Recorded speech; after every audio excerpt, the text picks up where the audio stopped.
ओम शांति। आज 5 मई 2020 की प्रातः मुरली ओम शांति बाप दादा मधुबन।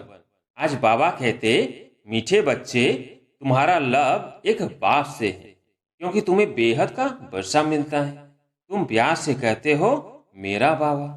प्रश्न, किसी भी देहधारी मनुष्य के बोल की भेंट बाप से नहीं की जा सकती है। क्यों? उत्तर, क्योंकि बाप का एक एक बोल महावाक्य है। जिन महावाक्यों को सुनने वाले महान अर्थात पुरुषोत्तम बन जाते हैं। बाप के महावाक्य गुल गुल अर्थात फूल बना देते हैं। मनुष्य के बोल महावाक्य नहीं, उनसे तो और ही नीचे गिरते आए हैं। गीत है, बदल जाए दुनिया।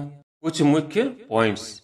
नंबर 1, वो बाप हमको शिक्षा देते हैं, बच्चे दैवी गुण धारण करो, सर्वशक्तिमान पतित पावन मुझ बाप को याद करो।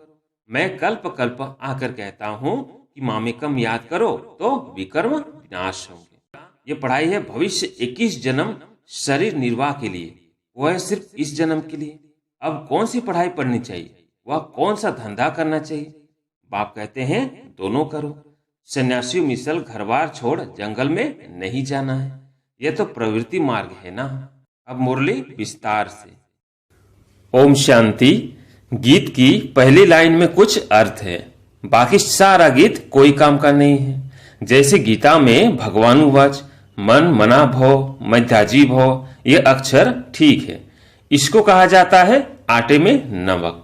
अब भगवान किसको कहा जाता है, यह तो बच्चे अच्छी रीति जान गए हैं।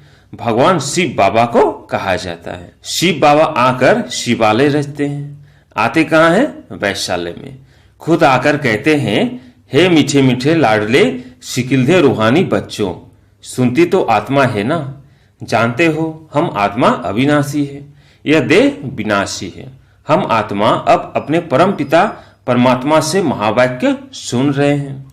महावाक्य एक परम पिता परमात्मा के ही है, जो महान पुरुष पुरुषोत्तम बनाते हैं। बाकी जो भी महात्माएं गुरु आदि हैं, उनके कोई महावाक्य नहीं है। शिवोहम जो कहते हैं वो भी सही वाक्य है नहीं।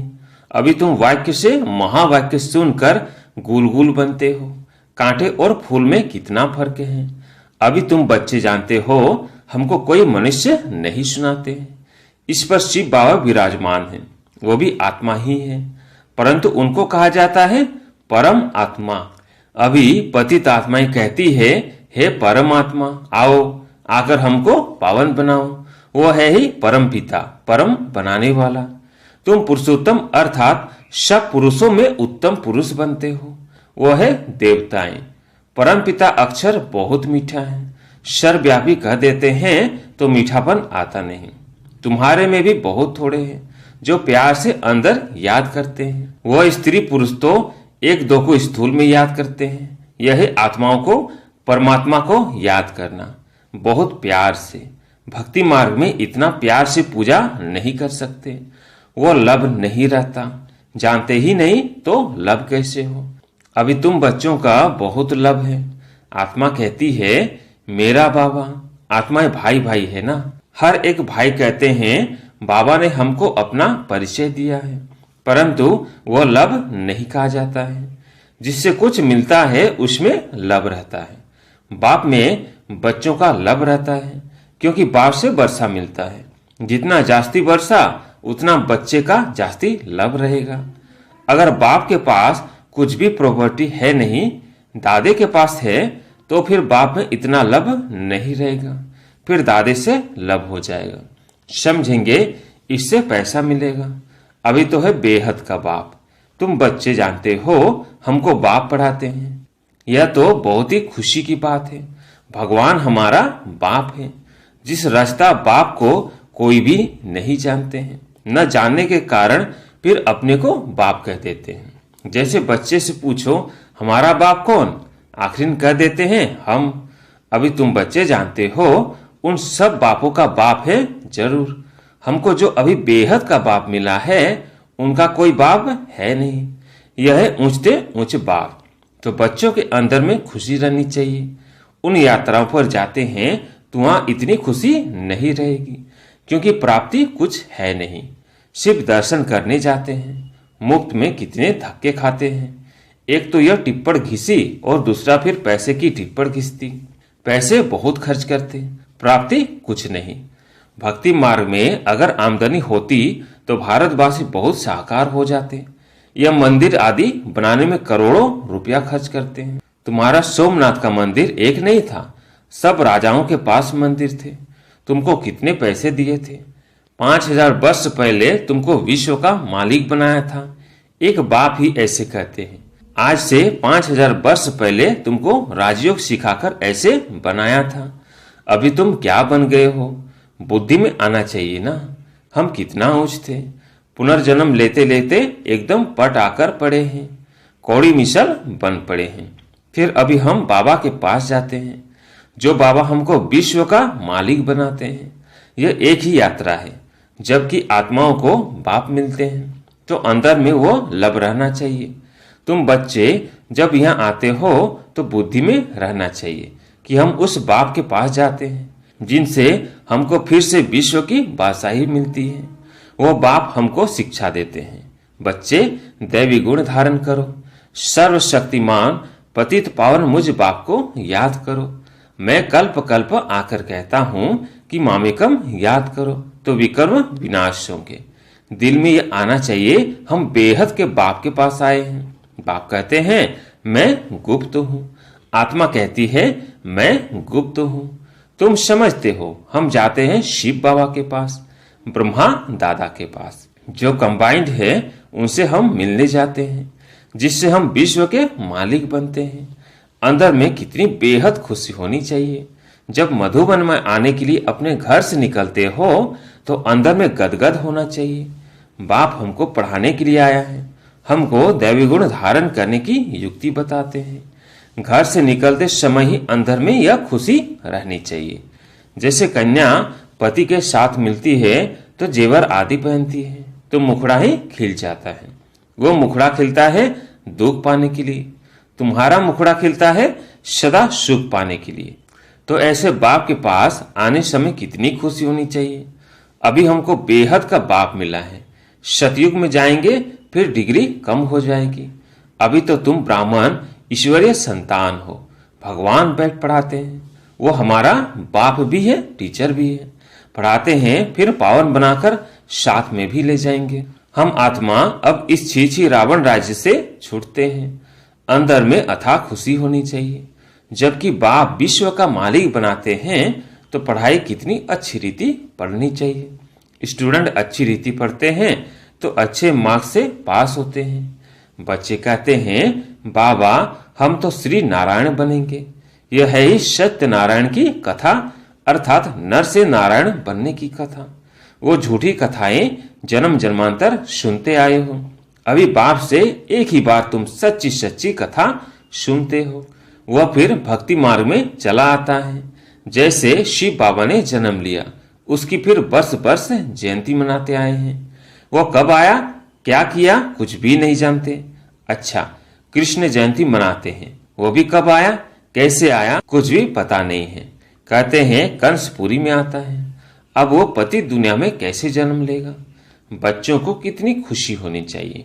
हम बेहद बाप के पास जाते हैं, अनुभव भी सुनाते हैं ना, हमको फलाने द्वारा तीर लगा, बाबा आए हैं। बस उस दिन से लेकर हम बाप को ही याद करते हैं। यह है तुम्हारी बड़े ते बड़े बाप के पास आने की यात्रा। बाबा तो चैतन्य है, बच्चों के पास जाते भी हैं, वह है जड़ यात्राएं। यहाँ तो बाप चैतन्य है। जैसे हम आत्मा बोलती है वैसे वह परमात्मा बाप भी बोलते हैं शरीर द्वारा। यह पढ़ाई है भविष्य 21 जन्म शरीर निर्वाह के लिए, वह सिर्फ इस जन्म के लिए। अब कौन सी पढ़ाई पढ़नी चाहिए, वह कौन सा धंधा करना चाहिए। बाप कहते हैं दोनों करो। सन्यासी मिसल घर बार छोड़ जंगल में नहीं जाना है। यह तो प्रवृत्ति मार्ग है ना, दोनों के लिए पढ़ाई है। सब तो पढ़ेंगे भी नहीं, कोई अच्छा पढ़ेंगे, कोई कम, कोई को एकदम झट तीर लग जाएगा, कोई तो तवाई मिसल बोलते रहेंगे। कोई कहते हैं हाँ हम समझने की कोशिश करेंगे, कोई कहेंगे यह तो एकांत में समझने की बातें हैं, बस फिर गुम हो जाएंगे। कोई को ज्ञान का तीर लगा तो झट आकर समझेंगे। कोई फिर कहेंगे हमको फुर्सत नहीं, तो समझो तीर लगा नहीं। देखो बाबा को तीर लगा तो फट से छोड़ दिया ना, समझा बादशाही मिलती है। उनके आगे यह क्या है, हमको तो बाप से राजाई लेनी है। अभी बाप कहते हैं वो धंधा आदि भी करो, सिर्फ एक हफ्ता या अच्छी रीति समझो। गृहस्थ व्यवहार भी संभालना है, रचना की पालना भी करनी है। वो तो रच कर फिर भाग जाते हैं।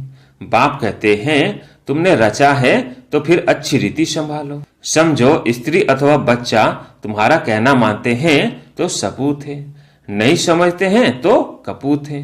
सपूत और कपूत का पता पड़ जाता है ना। बाप कहते हैं तुम श्रीमत पर चलेंगे तो श्रेष्ठ बनेंगे, नहीं तो वर्षा मिल न सके। पवित्र बन, सपूत बच्चा बन, नाम वाला करो। तीर लग गया फिर तो कहेंगे बस अभी तो हम सच्ची कमाई करेंगे।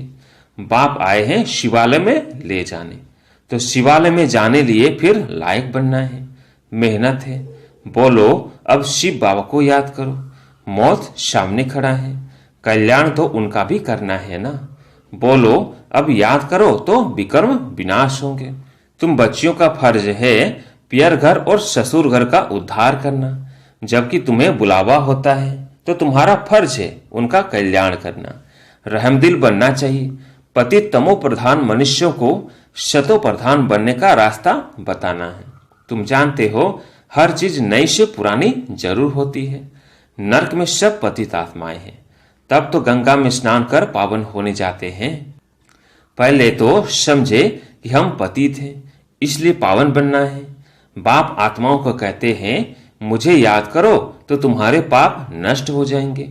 साधु संत आदि जो भी है सबको यह मेरा पैगाम दो कि बाप कहते हैं मुझे याद करो। इस योग अग्नि से अथवा याद की यात्रा से तुम्हारी खाद निकलती जाएगी। तुम पवित्र बन मेरे पास आ जाएंगे, मैं तुम सबको साथ ले जाऊंगा। जैसे बिच्छू होता है, चलता जाता है, जहां नर्म चीज देखता है तो डंक मार देता है। पत्थर को डंक मार क्या करेगा। तुम भी बाप का परिचय दो, यह भी बाप ने समझाया है।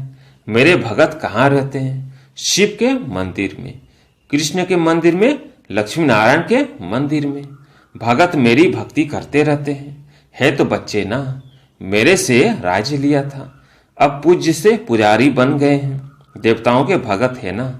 नंबर 1 है शिव की अव्यभिचारी भक्ति, फिर गिरते गिरते अभी तो भूत पूजा करने लगे हैं। शिव की पुजारियों को समझाने में सहज होगा। यह सब आत्माओं का बाप शिव बाबा है, स्वर का वर्षा देते हैं। अभी बाप कहते हैं मुझे याद करो तो विकर्म विनाश हो। हम तुमको पैगाम देते हैं। अब बाप कहते हैं पतित पावन ज्ञान का सागर मैं हूं, ज्ञान भी सुना रहा हूं, पावन बनने के लिए योग भी सिखा रहा हूं। ब्रह्मातन से मैसेज दे रहा हूं, मुझे याद करो। अपने 84 जन्मों को याद करो। तुमको भगत मिलेंगे मंदिरों में और फिर कुंभ के मेले में, वहां तुम समझा सकते हो पतित पावन गंगा है या परमात्मा। तो बच्चों को यह खुशी रहनी चाहिए कि हम किसके पास जाते हैं। है कितना साधारण, क्या बड़ाई दिखाएं। शिव बाबा क्या करे जो बड़ा आदमी दिखाई पड़े। सन्यासी कपड़े तो पहन नहीं सकते। बाप कहते हैं मैं तो साधारण तन लेता हूं, तुम ही राय दो कि मैं क्या करूं, इस रथ को क्या श्रृंगारूं। वो हुसैन का घोड़ा निकालते हैं, उनको श्रृंगारते हैं। यहाँ शिव बाबा का रथ फिर बैल बना दिया है। बैल के मस्तक में गोल गोल शिव का चित्र दिखाते हैं। अब शिव बाबा बैल में कहां से आएगा? भला मंदिर में बैल क्यों रखा है? शंकर की सवारी कहते हैं। सूक्ष्म वतन में शंकर की सवारी होती है क्या? यह सब है भक्ति मार्ग जो ड्रामा में नूंद है। अच्छा, मीठे मीठे सिकिलधे बच्चों प्रति माता पिता बाप दादा का याद प्यार और गुड मॉर्निंग। रूहानी बाप की रूहानी बच्चों को नमस्ते। हम रूहानी बच्चों की रूहानी बाप दादा को याद प्यार गुड मॉर्निंग नमस्ते नमस्ते। धारणा के लिए मुख्य सार। पहला, अपने आप से प्रतिज्ञा करनी है कि अभी हम सच्ची कमाई करेंगे, स्वयं को शिवालय में चलने के लायक बनाएंगे, सपूत बच्चा बनकर श्रीमत पर चलकर बाप का नाम वाला करेंगे। दूसरा, रहमदिल बन तमो प्रधान मनुष्य को शतो प्रधान बनाना है, सबका कल्याण करना है। मौत के पहले सबको बाप की याद दिलानी है। आज प्यारे मीठे बाबा का वरदान है, हाँ जी के पाठ द्वारा सेवाओं में महान बनने वाले सर्व की दुआओं के पात्र भव। हाँ जी के पाठ द्वारा सेवाओं में महान बनने वाले सर्व की दुआओं के पात्र भव।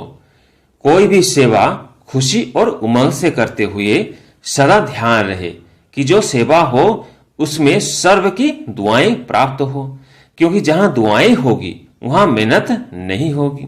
अभी यही लक्ष्य हो कि जिसके भी संपर्क में आए उसकी दुआएं लेते जाएं। हाँ जी का पाठ ही दुआएं लेने का साधन है। कोई रोंग भी है तो उसे रोंग कहकर धक्का देने के बजाय सहारा देकर खड़ा करो, सहयोगी बनो, तो उससे भी संतुष्टता की दुआएं मिलेगी।